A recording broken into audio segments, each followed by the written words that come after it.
ओम नमः शिवाय। जय शिव शंभो। आप सभी को महाशिवरात्रि और शुक्र प्रदोष व्रत की हार्दिक शुभकामनाएं। हर माह के त्रयोदशी तिथि को महाशिवरात्रि व्रत किया जाता है। इस व्रत को प्रदोष व्रत कहते हैं। इस बार प्रदोष व्रत शुक्रवार के दिन पड़ने के कारण शुक्र प्रदोष कहलाएगा। इस बार महाशिवरात्रि और प्रदोष व्रत एक ही दिन है, तो इसलिए इस बार की महाशिवरात्रि बहुत ही खास है।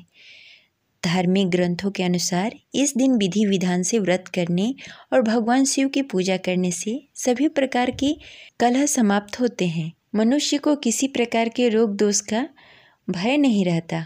प्रदोष व्रत का पूजन प्रदोष काल में किया जाता है। संध्या के समय सूर्यास्त से लगभग 1 घंटे पूर्व पूजन आरंभ किया जाता है।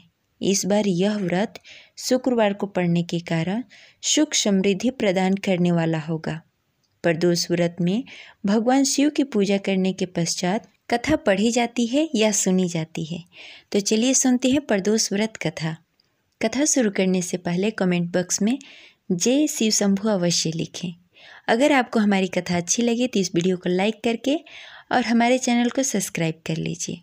चलिए सुनते हैं शुक्र प्रदोष व्रत कथा। शुक्र प्रदोष व्रत की कथा के अनुसार एक नगर में 3 मित्र रहते थे, राजकुमार, ब्राह्मण कुमार और धनिक कुमार। राजकुमार और ब्राह्मण कुमार दोनों विवाहित थे। कुछ समय बाद धनिक कुमार का भी विवाह हो गया, लेकिन गौना शेष था, इसलिए धनिक कुमार की पत्नी अपने मायके में थी। एक दिन तीनों मित्र स्त्री की चर्चा कर रहे थे।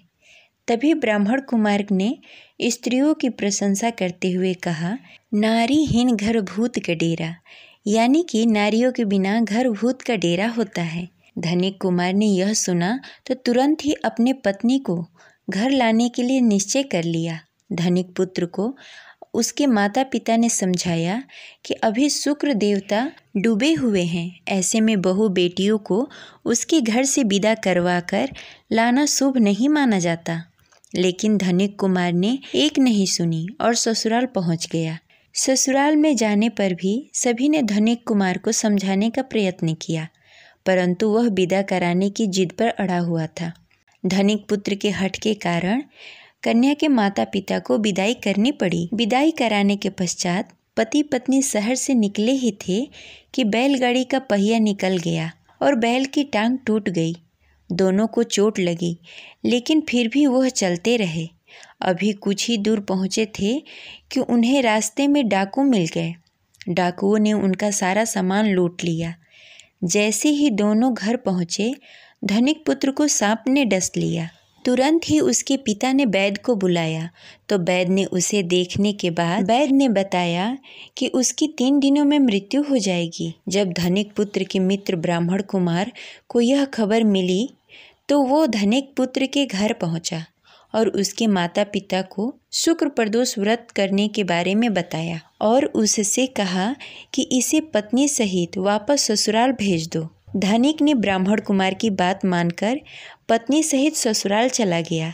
वहाँ पर उसकी हालत ठीक होती गई, यानी शुक्र प्रदोष के महात्म्य से सभी कष्ट दूर हो गए। शुक्र प्रदोष के दिन यह कथा अवश्य पढ़नी तथा सुननी चाहिए। इस दिन कथा सुनने तथा सुनाने तथा कथा समाप्ति के बाद हवन सामग्री मिलाकर 11 या 21 बार या 108 बार ओम ह्रीं क्लीं नमः शिवाय स्वाहा मंत्र से आहुति दें।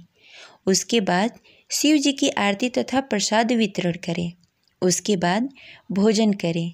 कहा जाता है कि शुक्रवार को प्रदोष व्रत सौभाग्य और दाम्पत्य जीवन के सुख समृद्धि भर देता है। यही कारण है कि आज के प्रदोष का काफ़ी खास महत्व माना जाता है।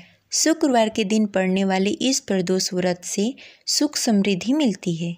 ये रही आज की कथा। आपको कैसी लगी कमेंट बॉक्स में ज़रूर बताएं।